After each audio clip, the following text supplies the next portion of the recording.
HAL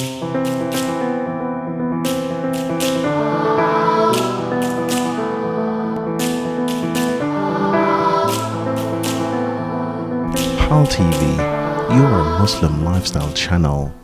Today on HAL TV.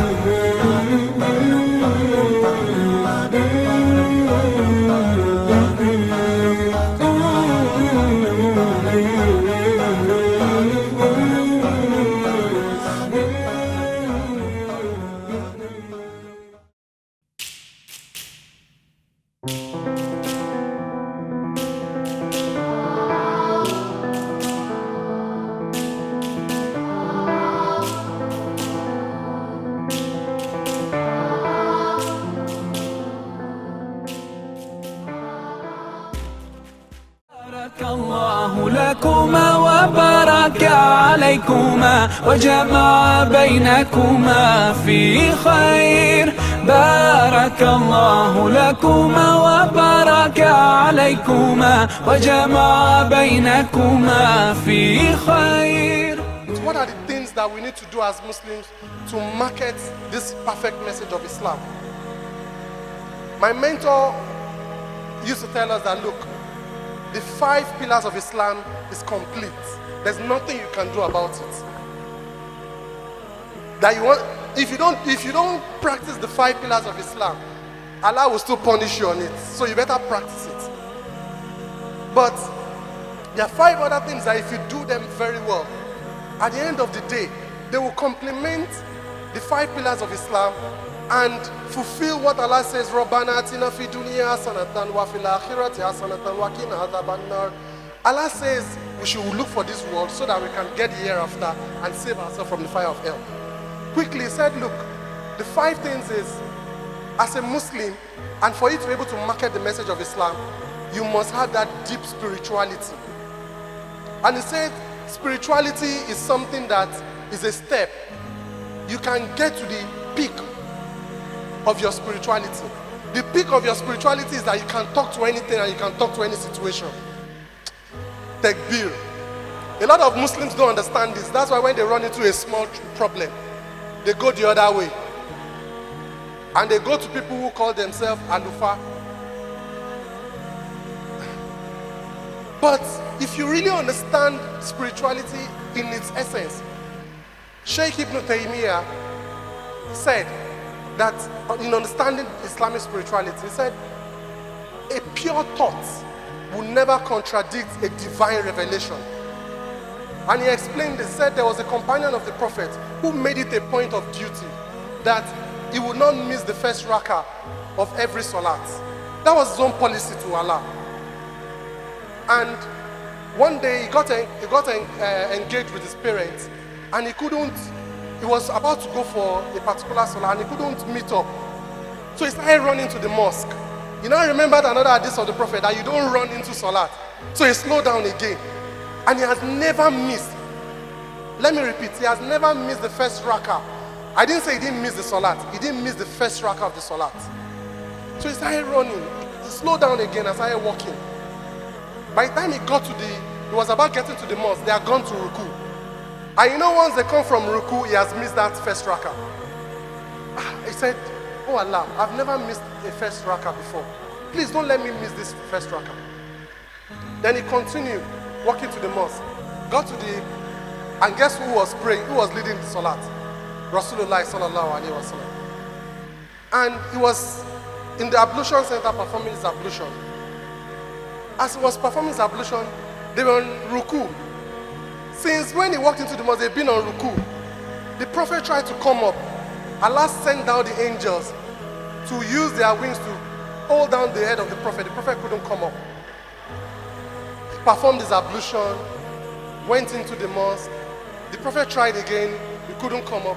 Then he says, Allahu Akbar. He joined the salat. He indeed missed the first rakah. Immediately did his takbir. The Prophet stood up, and for the first time in the history of Islam, the Prophet said, Sami Allahu liman hamida. The Muslims never used to say Sami Allahu liman hamida. This companion rose up and replied the Prophet, takbir. Amdan kathiran tayyiban mubarakan fi. And they went into sujood. And after they finished praying, normally the Prophet would do dua. He turned immediately and asked, who was that person that said that thing? The companion, out of fear, stood up and said, I was the one. The Prophet said, by Allah, he saw the angels rushing to carry that statement up to Allah. And that's how it has become part of our salah today. No divine, and it's a pure thought. And that is what deep spirituality does. We've been told by in Surah that Sa'ad ibn Abi Waqqas, before he says Allahumma, Allah has already accepted his prayer. So that is spirituality. The second one is intellectuality. And this is the one that relates to the topic Auntie Mo talked about education. Today as Muslims, we don't have any excuse. Our challenge has become, our situation has become tougher. And like one of my friends will say, we need to accelerate. We can't catch up, so we need to move faster. So when it comes to intellectuality, we need to build our knowledge of Western education as well as Islamic education. Today, I see the banner of my school outside, Islamic Online University. They provided us the opportunity. I'm taking a bachelor's degree in Islamic studies after taking a BSc in engineering. But I won't have that opportunity if the likes of Abu Amina Phillips did not create that environment for us. If we continue to complain that we don't have time, but that environment exists. It's just for us to register. You can memorize the entire Quran. They have a global online Quran memorization. And if you have memorized the Quran and you want an ijaza, they will organize for you to have the ijaza. So what is the excuse? Today we have a school, and I'm going to do some small marketing for them, at Tenzil in Ikorodu. And Tenzil school is one school that when they showed me their report card, they had 3 report cards. One for the secular education, one for Arabic studies, and one for Quranic memorization. The kids, before they are 10, they would have memorized a substantial part of the Quran. One of my brothers says he was competing with his daughter. He said he has given up. And this is an ustaz. He said he has given up. The rate at which the daughter was memorizing the Quran, and the daughter was not missing her A's in all the secular works. So it shows that it is possible for you to combine these two. Intellectualism is very key. Somebody once said, look, if you're an imam, and somebody comes to you and says, Imam, there's a woman whose egg was taken from her, and the husband fertilized the egg with his sperm, and they put the egg in another woman.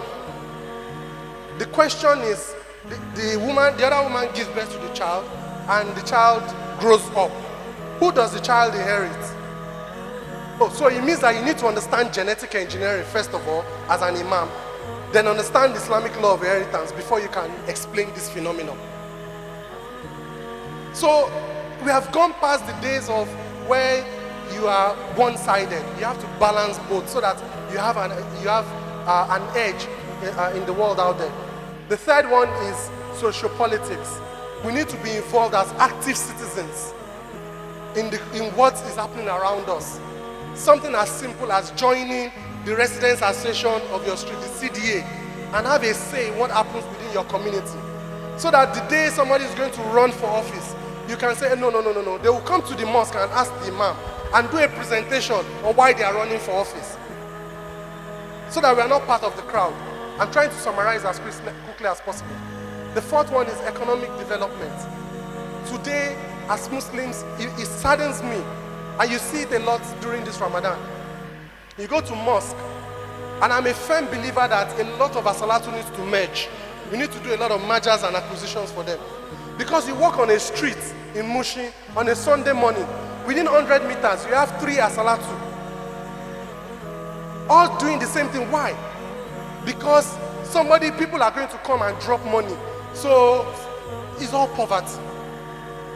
And today we keep emphasizing on education. Oh, people should go and work in multinationals. A lot of us working in multinationals want to get out of multinational because they don't give us back our time. So entrepreneurship education is something that as Muslims we also need to build as well. How can we start building a lot of small businesses? Because if one person builds one small business, it has the potential of employing 5 to 10 other Muslims. And that way, we continue to build our community. That way, we won't talk about poverty. At a point in the history of Islam, they brought zakat. There was nobody to give zakat to. At a point in the lifetime of Islam. So economic development is very key. And the only way we can do that is to start building entrepreneurship education into the life of Muslims. Then the final one is our physical well-being. Gone are the days when they used to say, Olen tel afa. There is no Ole that is telling afa anymore. Everybody needs to be not just security conscious, but also have that physical well-being. And I was discussing with my wife one day, and we're asking ourselves, if we wanted to learn how to swim today, where can we go? And that is an entrepreneurial opportunity for, so we have sisters today who want to learn how to swim, who want to learn how to, who want to jog, who want to have physical exercise, which the Prophet Sallallahu Alaihi Wasallam said, a strong Muslim is better than a weak Muslim. But there's no opportunity today. Where can they go? Where there will be non-Muslim men there, where they are in the swimming pool. And a Muslim needs to learn how to swim. There's an hadith to that. A Muslim has to. Subhana rabbika rabbil izzati amma yasifun wa salamun ala al-mursalin walhamdulillahi rabbil alamin. Sallu ala nabiyil kareem. بارك الله لكما وبارك عليكما وجمع بينكما في خير. بارك الله لكما وبارك عليكما وجمع بينكما في خير.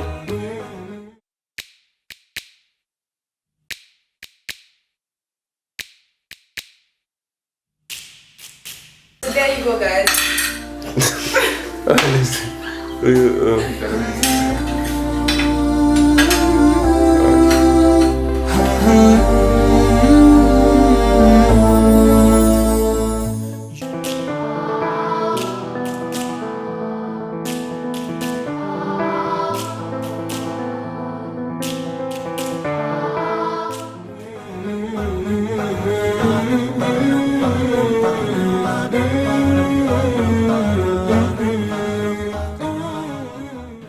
What was the name of the nurse of the Holy Prophet Sallallahu Alaihi Wasallam? Nurse. Aisha. Hafsa. Hafsa. Now I'm hearing two different answers. So choose one. The woman that nursed the Prophet after his mother died, what was her name? Hafsa. Final answer. Hafsa. Final answer. Hafsa. Alimatu Saad. From Saad. Her name again? Alimatu Saad. Final answer. Yes, final answer. Final answer. Alimatu Saad. You were right. Alimatu Saad was correct. Thank you very much. You were wrong. Alimatu Saada. That's the woman who nursed the Prophet, not Hafsa. Thank you very much. Which prophet of Allah started preaching while he was a child?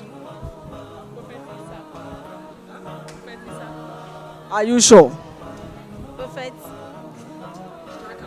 Ibrahim alayhi salatu wasalam. Prophet Ibrahim. Defender.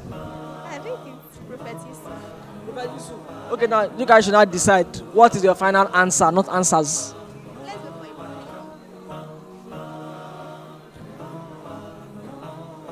I think it's Prophet Ibrahim. Prophet Ibrahim. I'm very sorry. You were wrong. Prophet Isa.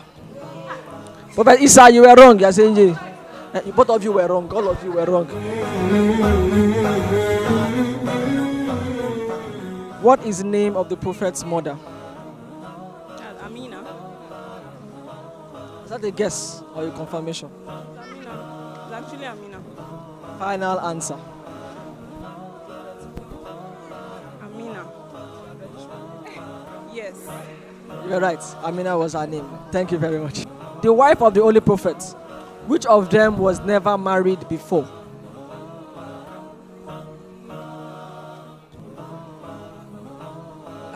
Aisha.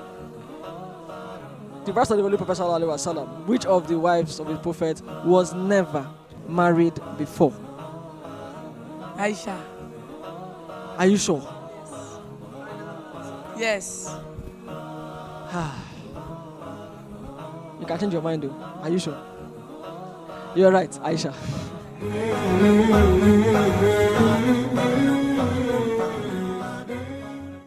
What is the name of the place in which the Prophet received his first revelation from Allah? You know what they call someone called Besansa? Are you very sure? Yes, the Cave of Hira. It is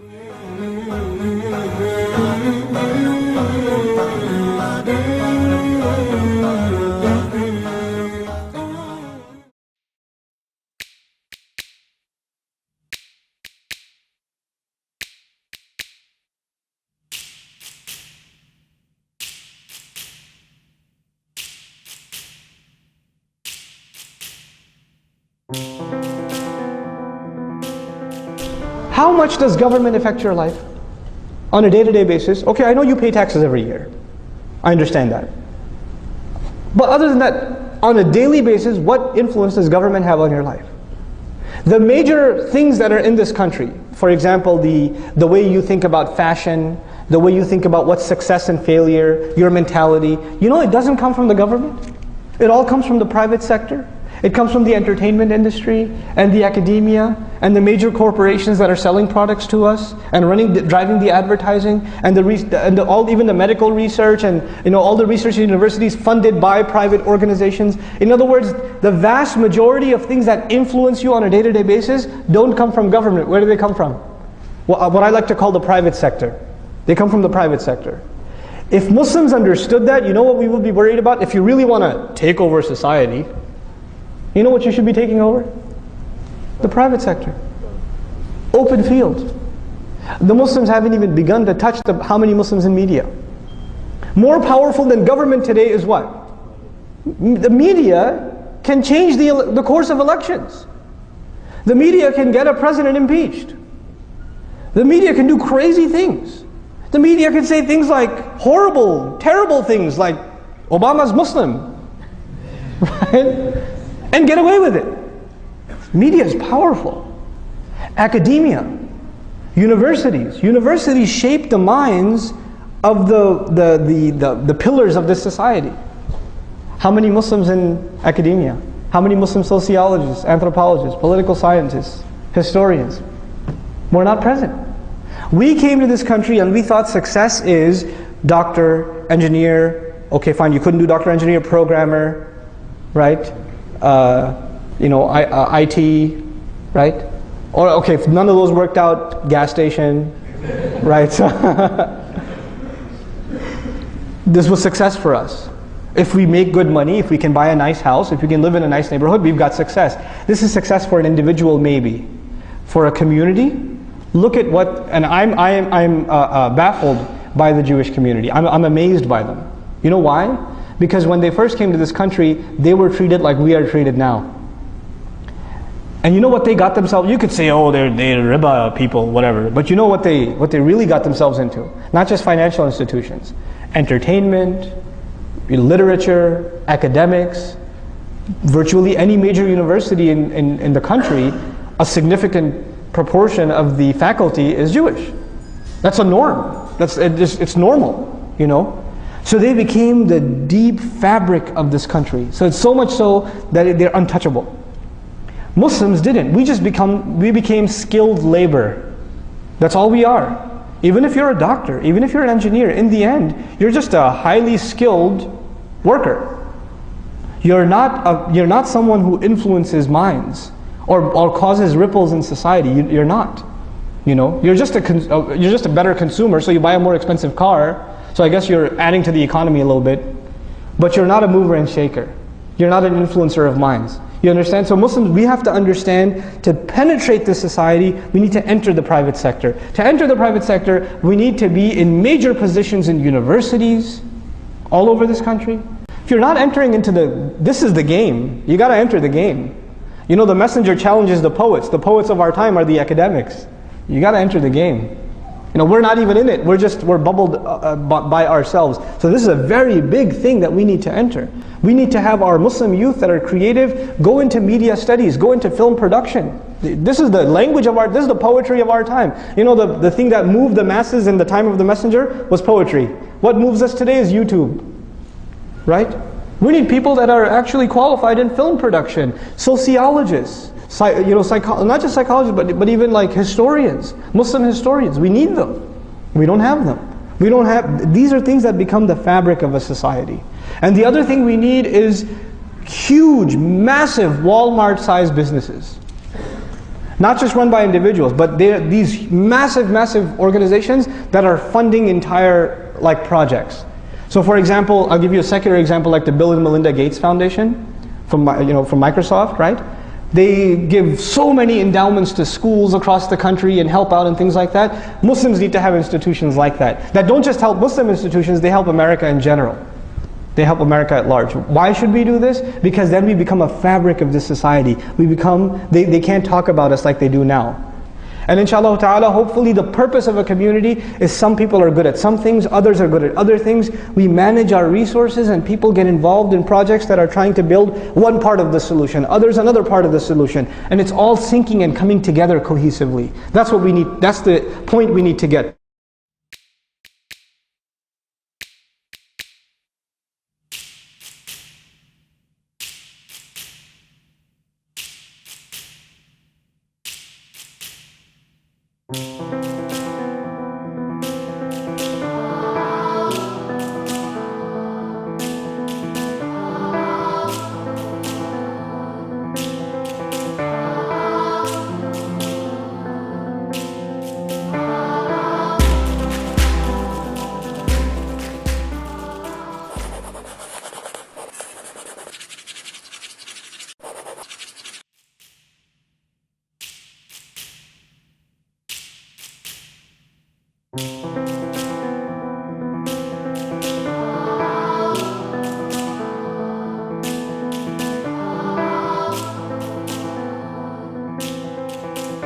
HALAL TV, your Muslim lifestyle channel.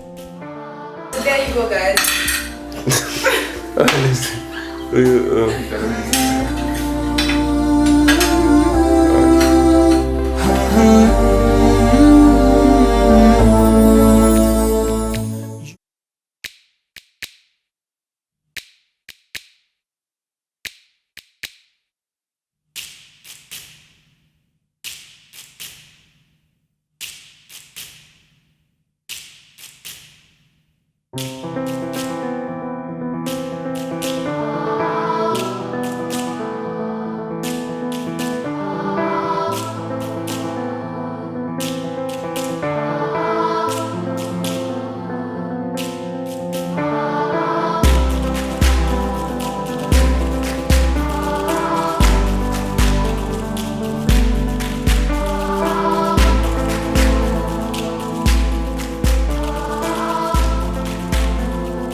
Join us again tomorrow for more.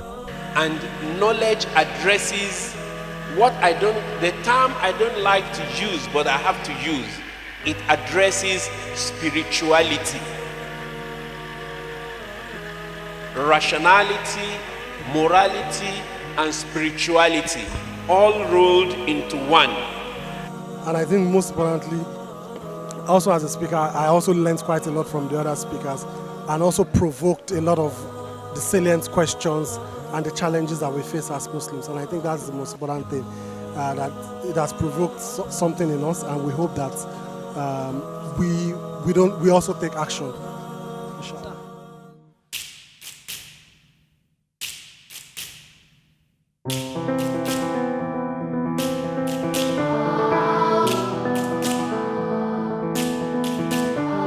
HALAL TV, your Muslim lifestyle channel.